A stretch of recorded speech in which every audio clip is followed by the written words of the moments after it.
Ladies and gentlemen, welcome back to another Minnesota Twins game review. Okay, there's a lot to be happy about. Of course, you saw the title. We have now broken the Major League record for home runs hit in one season. It is not even September. Who would have thought that today would have been the day? Now, I'm going to be honest. Let me know what you think down in the comments. I thought it would happen a week from now. In fact, a week from today, actually, next Saturday. Now, I don't know about you guys, but 6 home runs in one game doesn't happen a lot. So, of course, that's what happened today. 5 of the 6 were solo shots. To at least my knowledge, though, that's what really hurt us today. So, like I said, lots of positives. I mean, Garver hit 2 home runs. We hit 6 home runs. We broke the Major League record, but we lost the game. Now, yes, that's bad. We had a 6-game winning streak going on, an 8-game winning streak on the road. But guess what? I think today, again, we probably could have won this game, but today I'll take the loss for the record. I mean, looking at the positives, right? You wish you could have had both, but looking at the positives, I'll take the record. Because the biggest thing, well, besides the record, Cleveland lost today to the Rays. Now, the Rays, at least to what I've heard, I guess I didn't look at the standings, they are now the number 1 wild card. The Indians are the number 2 wild card, and the Oakland A's are half a game behind them.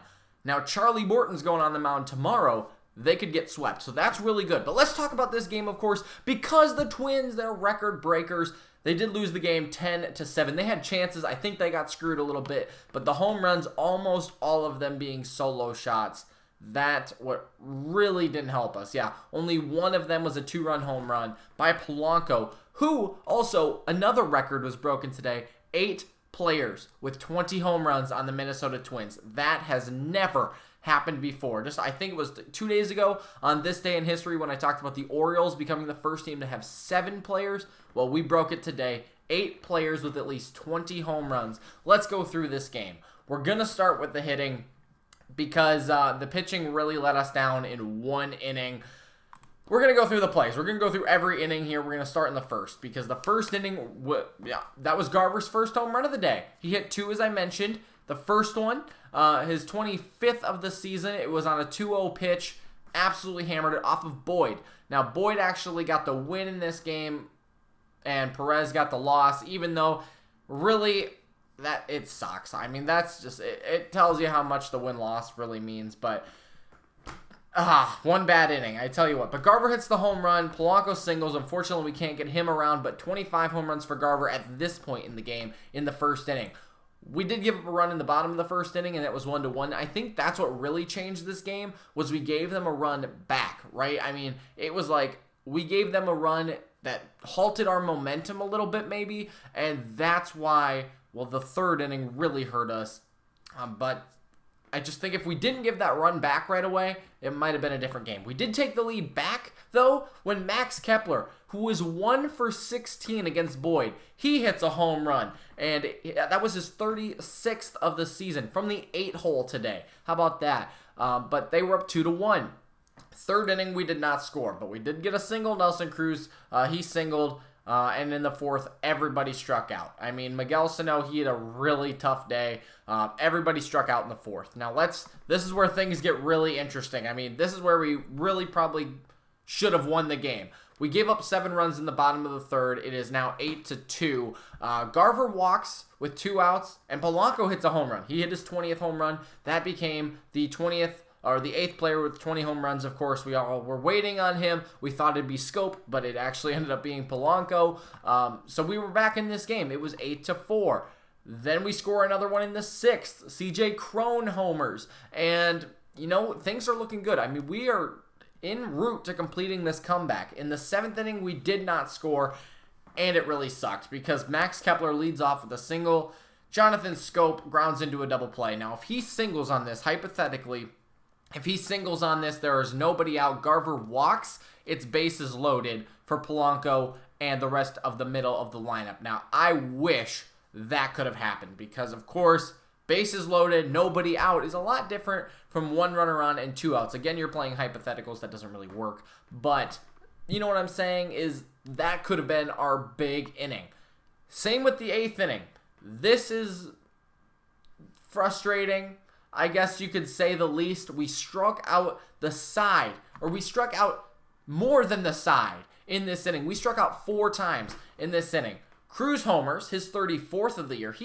How many times has he and Max Kepler homered in the same game? I swear, they do that quite a bit lately. Rosario hit a double. I thought that one was gone, but it was not. Then Sano strikes out, Cron strikes out, Cave strikes out. The really thing that sucks is both of them, of Sano's and Cron's, were 3-2 pitches, full counts. Sano swung at a slider in the dirt, and Cron looked at a changeup down the middle. That's frustrating. You got to at least protect, right? You got to at least protect with what runners on scoring position. Come on. And then Kepler walks. So Jake Cave goes to second. Kepler is on first. Because I forgot, because Jake Cave struck out too, but he got on first base. So the bases were loaded because Rosario had a double. He got to third. Then on Cave's strikeout, Cave struck out, went to first, and Kepler walked. Bases loaded. Luis Arraez gets screwed on an inside slider or something like that. That changes the whole game. Now, I really wish Arraez was the guy to hit a grand slam to give us the record. It did not happen, of course. He got screwed. Not his fault. Again, that would have tied the game because it was 6-10 at this point. That's really frustrating. But, it's baseball. Sometimes it doesn't happen. We got the home run in the 9th. Mitch Garver, his 26th of the season, first pitch he sees, sends it into left field. That was absolutely great. And we still had a chance in this inning. Polanco, he was on base. Well, then Rosario got on base with the force out. And then Sano struck out again. I mean, Sano had a really tough day. If anything was different in this game, those late innings when we are so good, if it changed by anything, we would have scored a couple more runs, I think. But let's talk about pitching really quickly, and then we'll go through the rest of the batters and everything that happened. Perez, 2.2 innings. 2 2/3 innings today, 9 hits, 8 runs, 7 of them were earned. There was also a double play in there that really screwed us. Who was it? Rodriguez, who hit 2 home runs today? I think so. Rodriguez hit 2 home runs. Scope, he fielded a ground ball. I don't think this was off of Perez. This was off of Stashek. But fielded a ball. It bounced off his chest. He gets the 1 out at second, but he does not complete the double play. Then Rodriguez comes up and hits a 2-run home run. I think that was in the 6th, which gave them a 7. Or at the time, I guess it was 5-8, and we scored 7 runs again. The last innings could have been different. That really stinks. But Scope made a couple of errors. We made 2 errors in this game. Adrianza actually made both of the errors, but Scope struggled. But you know what? Our bullpen, it was fine. Like I said, Stashek probably shouldn't have been in that situation to give up that home run anyways. But since Scope got the out, it's not an error. May did really well, and Dobnik, he gave up 2 hits but struck out the side in the 9th. May struck out 2 in his inning. Stashek went 3 1/3 innings, only gave up 3 hits and 2 runs, of course, being the home run. And Perez, he really struggled today. Again, if that 7-run inning doesn't happen, we win this game easily, keep our hitting streak alive, keep our winning streak alive. That's really frustrating. But sometimes it doesn't work, right? Sometimes it's baseball, right? It's baseball. Sometimes it happens. And especially when you go 0 for 5 with runners in scoring position, 7 guys left on base compared to their 4 for 11. Not great, but a little bit better. That's over 333 for them. You're going to win a lot more games, especially, when we make errors and we can't get hits with 2 outs. And there's so many things that go into it that we just could not execute today. Another thing being the home runs, all solo shots except for Polanco's. It's frustrating, but you got to look at the positives. Cleveland lost. We set 2 MLB records today. What can you do? But let's take a look at the box score really quickly because it's really interesting. The top 4 guys, Garver, Polanco, Cruz, Rosario, they went 2 for 3, 2 for 4, 2 for 5, and 1 for 5. Again, that is 7 for, do the quick math, 17. That's really, really good for the top of the lineup. The bottom of the lineup, a little disappointing today. So Garver, 2 for 3, 2 RBIs, 2 walks, and 3 runs. He had a fantastic day, of course, hitting the 268th home run, as well as having a 2-run home game. You know what I mean. Then Polanco, he had a home run in there as well. 2 for 4, 2 RBIs, a walk, and a run.